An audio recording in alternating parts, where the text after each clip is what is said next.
Welcome to the Silent Report. For decades, one of the most mysterious chapters in American history has remained shrouded in secrecy, buried beneath layers of denial, government reports, and classified files. It is a story about strange objects in the skies, pilots who swore they saw the impossible, and the U.S. Air Force's attempt to explain, or conceal, what could not be explained. Tonight, we dive into the secret files of Project Blue Book, the official government investigation into UFOs. A program that promised answers but left behind only deeper questions. From 1952 until 1969, the U.S. Air Force investigated thousands of sightings of unidentified flying objects. Some were easily explained: weather balloons, swamp gas, experimental aircraft. But others defied every attempt at rational explanation. And in those cases, the military's silence was louder than any denial. Were these just illusions? Or were Americans witnessing something far beyond our understanding? To understand Project Blue Book, we have to go back to the beginning, to the early years of the Cold War, when the skies themselves became the new battlefield. In 1947, a pilot named Kenneth Arnold reported seeing 9 crescent-shaped objects flying at incredible speeds near Mount Rainier, Washington. His description of their motion, like a saucer skipping across water, gave birth to the term, flying saucer. That same year, another event would ignite decades of suspicion: the Roswell incident. In July 1947, debris was recovered from a ranch in New Mexico. The local Air Force base initially issued a press release claiming they had recovered a flying disc. Hours later, that statement was retracted, replaced with a story about a weather balloon. The sudden reversal fueled suspicion, and Roswell became the cornerstone of America's UFO obsession. By the early 1950s, UFO reports were flooding in. Pilots, radar operators, and civilians across the country described strange lights and craft performing impossible maneuvers. The government could not ignore it any longer. In response, the Air Force launched official investigations. First Project Sign in 1948, then Project Grudge, and finally, in 1952, the longest-running and most famous, Project Blue Book. Blue Book was headquartered at Wright-Patterson Air Force Base in Ohio. Its mission was clear: collect reports of UFOs, analyze them, and determine whether they posed a threat to national security. On paper, it was a scientific investigation. In reality, many believed it was something else entirely, a cover-up disguised as research.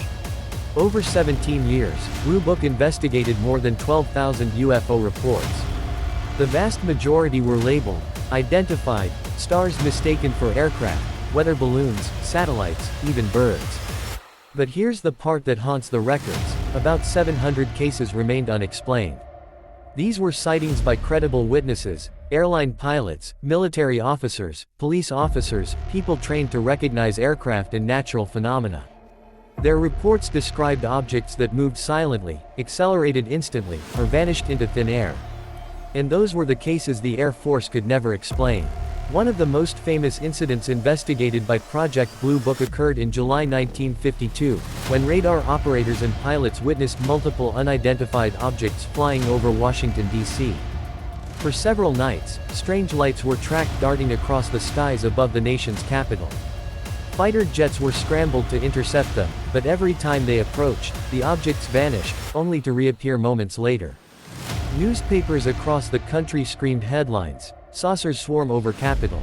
The Air Force scrambled to control the panic, holding emergency press conferences to downplay the events. Yet the question remained: what were those objects, and how could they defy radar, jet interceptors, and explanation? Project Blue Book had an answer: temperature inversions.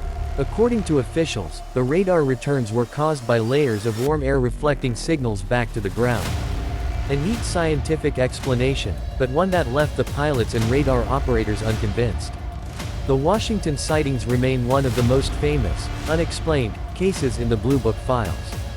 Then there was the case of Captain Edward Ruppelt, the first head of Project Blue Book. Unlike many of his successors, Ruppelt approached the subject with an open mind. He coined the term, unidentified flying object, to replace flying saucer, hoping to strip away the ridicule that surrounded the topic. In his book The Report on Unidentified Flying Objects, Ruppelt admitted that some cases could not be explained by conventional science.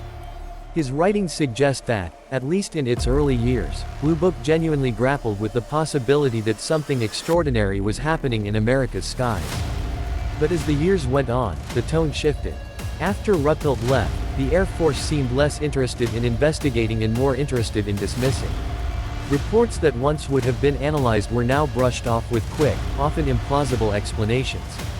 Many researchers believe this was intentional, that the government wanted to bury the UFO subject under ridicule and denial, to keep the public from asking dangerous questions. And yet, the sightings kept coming. In 1964, police officer Lonnie Zamora reported a close encounter near Socorro, New Mexico. He claimed to have seen a strange egg-shaped craft with landing gear and two beings standing beside it.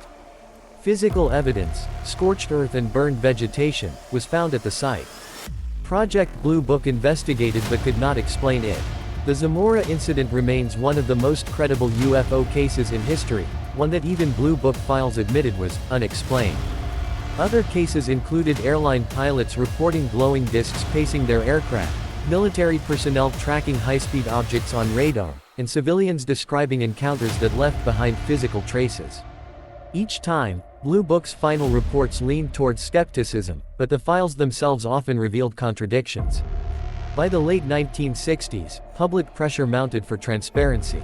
UFO sightings were too frequent, too widespread, and too credible to ignore. In response, the Air Force commissioned the Condon Committee, a group of scientists led by physicist Edward Condon, to study the UFO phenomenon once and for all. After 2 years, the committee concluded that UFOs were not a threat, did not represent alien technology, and were not worth further scientific study. Using this report as justification, the Air Force shut down Project Blue Book in 1969. Officially, the case was closed. The government declared that UFOs were not real, that no evidence of extraterrestrial craft existed, and that Americans should stop asking questions. The files were archived, the investigators reassigned, and the skies above America went silent, at least, officially. But the silence didn't last. Decades later, researchers combing through declassified Blue Book files uncovered troubling details. Many of the explanations offered were flimsy at best. Some cases labeled, identified, clearly remained unresolved. Others had their most sensitive information redacted or removed. Witnesses came forward claiming their testimony had been altered or ignored. It became clear that Blue Book was less about finding the truth and more about controlling the narrative. In 2017, the Pentagon confirmed the existence of another secret program, the Advanced Aerospace Threat Identification Program, AATIP, designed to investigate UFO sightings by military personnel. Suddenly, UFOs were back in the headlines, and Project Blue Book was re-examined in a new light. If the government had secretly continued investigating UFOs decades after claiming the case was closed, then what else had they lied about? Even today, the legacy of Project Blue Book shapes the way we view UFOs. For skeptics, it was proof that most sightings had mundane explanations. For believers, it was a cover-up that buried the truth about extraterrestrial visitation. And for the rest of us, it remains a haunting reminder that not all mysteries are solved, and not all answers are given. As we look back at the thousands of cases investigated, one fact stands out: hundreds of them remain unexplained to this very day. Sightings by trained military observers, backed by radar and physical evidence, dismissed without answers. What were those objects in the skies over Washington, D.C.? What landed in Socorro? What did the Air Force really know? Perhaps the greatest lesson of Project Blue Book is not in the files themselves, but in the shadows around them. The government promised truth but delivered doubt. They told us not to worry, not to ask questions, not to believe our own eyes. And yet, the questions remain, burning as brightly as the lights in the sky. Are we truly alone? Or has the truth always been out there, hidden in plain sight, buried in files stamped, top secret, locked away in archives where only a select few are allowed to look? In the end, Project Blue Book closed its doors. But the mystery it tried to bury lives on. And as long as people continue to look to the skies, as long as strange lights continue to dance in the night, the story will never be over. This is the silent report. The skies are watching, the files remain, and the truth is still waiting, just beyond the edge of what we are allowed to see.